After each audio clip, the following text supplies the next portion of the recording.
তো আমাদের এখন লুচি বেলা হচ্ছে, ঠিক আছে। এইদিকে হচ্ছে তাজিবুল, এটা আমাদের হচ্ছে মেন রান্নি।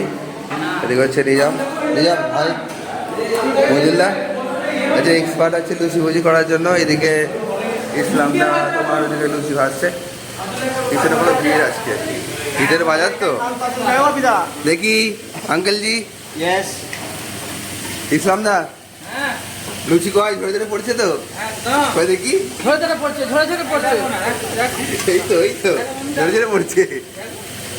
তো ঈদ উপলক্ষে গাইতে আমরা কালকে রাত্রে অনেক কিছুই করেছি, সেই মই বলো, মাংস রান্না করেছি, এইটা ইত্যাদি। তো আজকে সবাই ছিল না বলে আমি লুচি ফুচি করা হয়নি।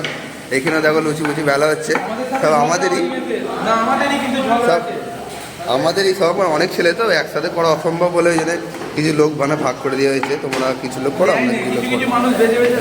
এদিকে তোমার আমাদের ফয়জুল্লাহ, এদিকে হচ্ছে জাহাঙ্গীর হচ্ছে আমাদের আবদুল্লাহ। আর এই ছেলে দেখতে পাচ্ছ সবসময় মুখে কিছু না কিছু গালাগালি লেগেই আছে সবসময়। সামনে বিয়ে করবে সুজরাও, বুঝলে তো, শালা খালিদের সাথে গোটা বসা করতে হবে তো, ওখানে ভাতটা ঠিক করো।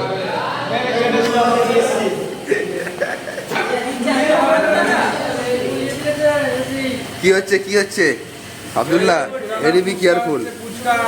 আরমান এত বড় বড় পুচকা করছি আমরা। ফুচকা নয়, লুচি বলো।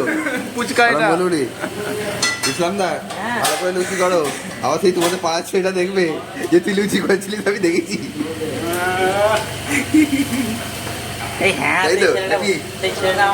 আচ্ছা, কি বলছিল তোমাকে? বলছে যে তুমি আচ্ছা, বাড়িতে ঘুরতে গেছো, ইউটিউবে দেখলাম। ওরা দিন ফেমাস হয়ে গেছে তার মানে, তাই তো? এইটাই তো। চলো গাইস, আমাদের এইভাবেই মনে করতে হবে। রান্না বান্না তো কমপ্লিট ম্যাক্সিমাম হয়ে গেছে, লুচিটা করলে সব একসাথে খাবে। মোস্তাকা, তুমি তো একটা ইউটিউবার, তুমি কি করছো এটা? তো এটাতে অ্যাকচুয়ালি তোমরা জানো চালের আটা, তো চালের আটা রুটি করা হচ্ছে এখানে। এটা সবাই বলে তুমি কিছু কাজ করছো না, কাজ করতে ওই জন্য ভালো কিছু কাজ করে দেখিয়ে দিয়ে দেবে। ওই জন্য এই চালের আটাগুলো একটু ভালো করে মিক্স করে দিচ্ছি, ঠিক আছে। আর এদিকে আমাদের দেখতে পাচ্ছি সনুকা, ওইদিকে দিদিভাইকে হাইরিং করা হয়েছে রুটি বানানোর জন্য। আচ্ছা, ওরা রুটি খায়, ওরা বাঙালি তো সবসময় রুটি খায়, রুটিটা ভালো করতে পারে। দর্শক হাইরিং করেছি খালি তোমরা রুটি বানানোর জন্য। আমরা করেছিলাম আর করে দিচ্ছি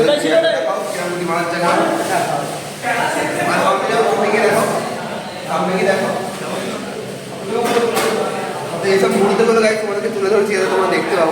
বিদেশ থাকলে এরকমই করতে হয়, ঠিক আছে। কি বলবো গাইজ, আমাদের বিগ ব্যান। আচ্ছা, দর্শকগণ একটা জিনিস জিজ্ঞাসা করছিল যে গোল্লাটা কেমন করতে হয়, সেটা দেখে দাও।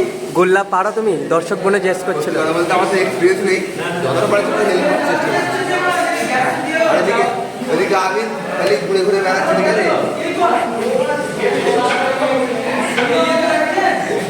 তো এইসব মুহূর্তগুলো গাইজ কি আমার ভালো লাগে, মানে স্মৃতির মতো রয়ে যায়। বাইরে তো ভালো দেশের মতো তো ভাবলে হয় না, এখানে বন্ধু বান্ধব করতে করে চলে যায়। এই হচ্ছে বিষয়। তোমাদেরকে খাওয়ার সময় দেখাবো।